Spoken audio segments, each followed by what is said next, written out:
I'm Zibby Owens, and you're listening to the award-winning podcast, Moms Don't Have Time to Read Books. Thanks so much for listening to my podcast. If you like what you hear, please follow me on Instagram at Zibby Owens and also at Moms Don't Have Time to Read Books. Thanks so much for listening. Enjoy it. I'm so excited to discuss my sponsor today, which is Page One Books, because my summer book bundle is ready on pageonebooks.com. And the bundle that I've put together includes 3 books that I picked, Montauk by Nicola Harrison, More Myself by Alicia Keys, and I Miss You When I Blink by Mary Laura Philpott, all of which have been on this podcast here. It includes a Moms Don't Have Time to Read Books beach tote, a cute little library card pencil / cosmetic case, and a water bottle for staying hydrated, plus a little thing of sun lotion. So go to pageonebooks.com, page one with the number 1, so pageonebooks.com, and check out my Page One Books summer bundle. Buy it as a gift, a housewarming, if you actually go somewhere, or just give it to yourself. Everybody needs a treat. We've had a long spring. pageonebooks.com. Welcome to day 4 of my July book blast. Today, I'm going to be calling this Thrilling Thursday, and there are a bunch of thrillers and suspenseful reads that I thought you'd really enjoy and that would make great summer reads. A lot of these came out during the pandemic, and they're really worth your time, so I wanted to get them out. I hope you enjoy them. Elizabeth Kay is the author of 7 Lies, which is a fantastic debut thriller. 7 Lies, when it made the submission rounds for the publishers, it became one of the most sought-after novels of the year and was immediately sold all over the world at the London Book Fair.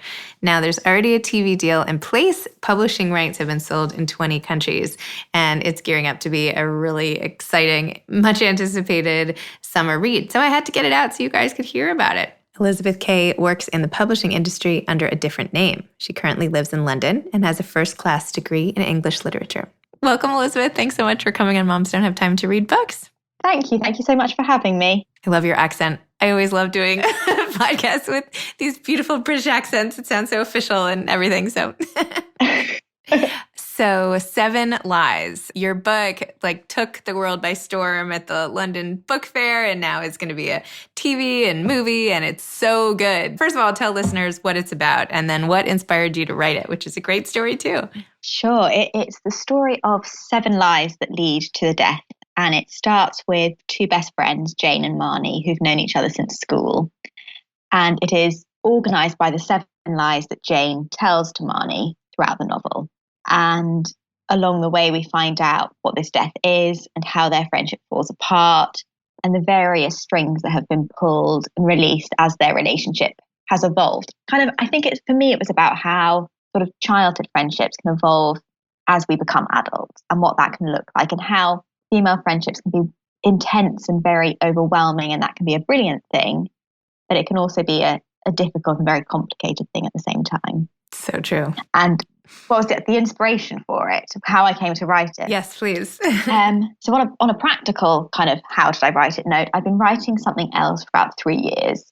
And I felt like I'd been working at it for absolutely ages. And I had rewritten it again and again and changed whole parts of the plot. And I never really felt like it was particularly exciting or very strong. And it took a long time, I think, for me to have the courage, I suppose, to say, actually, I'm going to stop trying. I think I'd always been told, keep persevering, don't give up. And it felt like a bit of a failure to put that one away. But as soon as I had kind of drawn a line under it, I was able to start thinking about something new. And I knew I wanted to write about female friendship. And I knew that I wanted it to be very dark and very sinister. And the main character is Jane. It's all told from her perspective. And her voice came to me straight away. And I so enjoyed being in her head that I kind of very much, once I had her and I felt like I knew her and I knew how she spoke and what she wanted to say, I felt like I was onto something that felt exciting to me. It's also so great how you have Jane talk directly to the reader. I always love when that happens in books, right? Me too. Me too. It's just so neat because then you're just so in it. You feel complicit in whatever she's doing and thinking, and I don't know. It's just like this. It's a intimacy squared something. I totally agree. That's something that I really enjoy. I really like a first person narrator, and as you say, that sense of kind of being part of their story can be quite enjoyable. Yes. There was a passage, the way you write about female friendship, because as a woman and whatever, I adore my female friends, and I've thought a lot about friendship over the years, as many people have. And there's one passage, hold on, let me just get to it. You wrote, "There is something so enchanting about a first best friend at 12. It is intoxicating to be so needed, to crave someone so acutely, and to have that feeling of being so completely entwined. But these early bonds are unsustainable, and someday you will choose to extricate yourself from this friendship in the pursuit instead of lovers. You will extract yourself limb by limb, bone by bone, memory from memory, until you can exist independently, until you are again one person where once you were two." So great. Oh, thank you. It's just so captivating. It's like, that is what happens because you're so enmeshed. I had a really, like my best friend passed away on September 11th. And at the time, thank you. At the time, we were I try to explain now, and I explained to my husband, we're so close now. That's what it felt like then. Because in your early 20s, your best friends are your everything. They're who you talk to, and you're just so entwined. So when I read this passage, it just made me think of my friend Stacy, and I don't know, just how everybody, it doesn't have to be at 12. It can be at any point in your life when you meet someone and you become just totally hooked together in a way. So. And I think, you find you're talking to them all the time and you're telling them there's nothing about your life that they don't know. They know more than your parents, your siblings. Everyone else feels kind of boring by comparison. You just want to be with that person. It is like falling in love, I suppose. And I think particularly when you're in that teenage phase, I guess all the hormones and everything else make it all that much more intense anyway. So true. So how did you come up with this structure, which I love also, by the way, of the 7 lies and each chapter is a lie? How did you come up with that? Or was it just a natural development when you were writing it? I suppose it was a conscious decision. The book I had been writing before had always felt really woolly and I skipped all over the place and I never had enough structure or momentum. And so I knew I needed to be quite strict with myself this time and not allow myself the space to kind of run away into various ideas without focusing on a central plot. And 7 lies felt like an interesting way to hold myself to account. I could never travel too far away because I always had to get back to the next lie in the story. So it started for me as quite a practical tool. And because I'm not really a planner instinctively, I sort of had a vague idea where the middle would be, a vague idea where the end would be. And it served as a bit of a roadmap to stop me losing my place, I guess. That's awesome. And I read somewhere that you were inspired by some sort of Broadway show to write this particular story. Did I make that up? No, you didn't make that up. My husband, we were in New York for his birthday in 2018, I think. And we went to see Waitress. And there is a song in that called Take It From an Old Man, which is one of the characters, I don't know if you know it, saying to the other, life is short. Do what you want to do. Have a go. It doesn't matter if you fail. And that was the point at which I was like, right, I have to put down the previous book. I have to draw that line underneath it and I have to try again.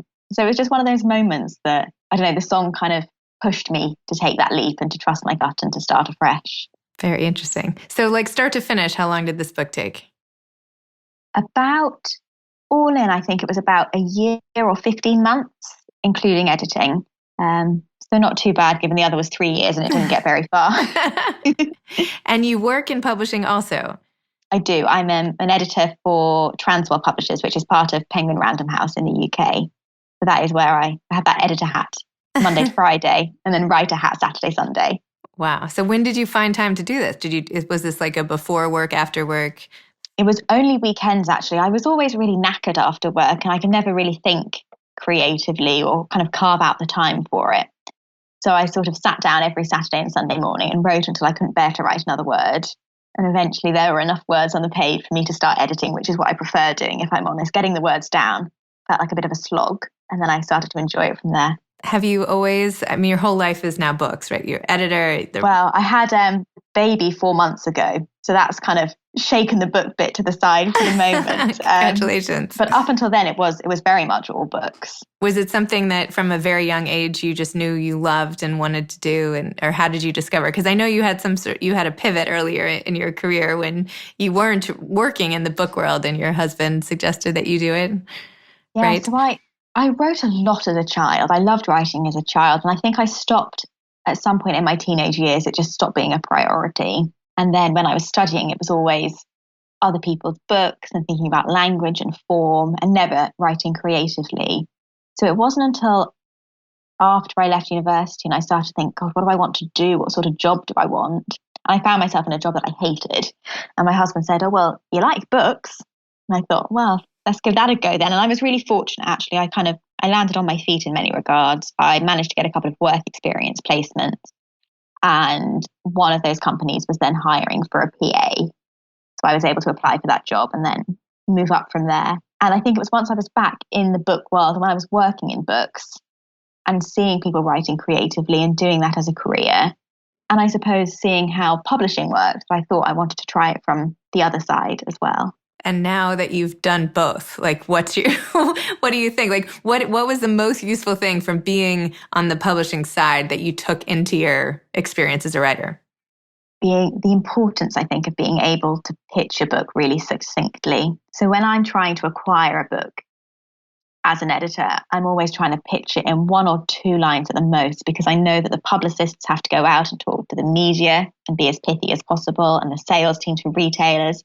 It's so hard to stand out, I think. And so that little focus for what that book is and how you can sum it up really briefly and make people feel excited by it, that was something I was aware would be great if I could manage to do that. Excellent.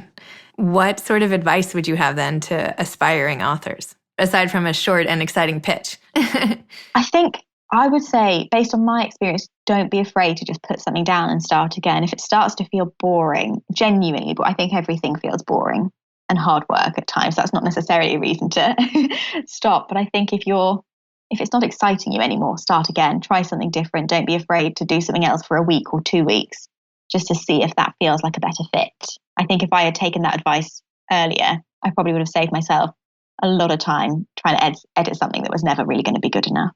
Tell me about the experience of the sale of this book and what that was like for you emotionally.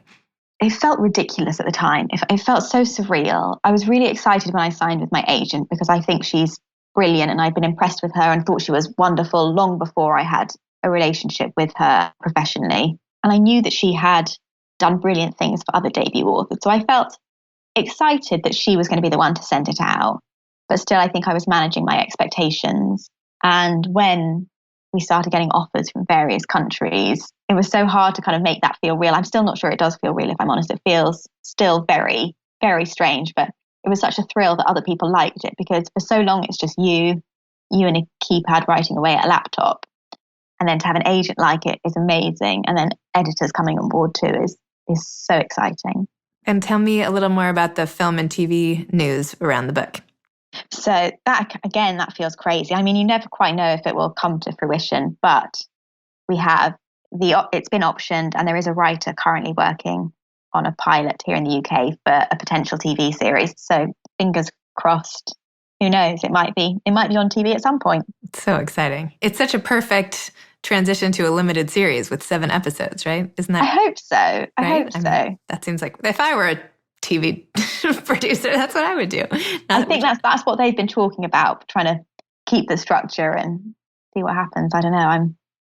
It's one of those things I feel like you hand it over to another creative team and say, do what you can with it. I hope it works for you and it feels exciting and you can do something fresh. So yeah, I'm just hoping that it will happen. But yeah, fingers crossed, certainly. And what has it been like now having a baby and are you still trying to write, or how has it changed your creative, output? I'm trying. It's not as easy as it was to carve out big chunks of time.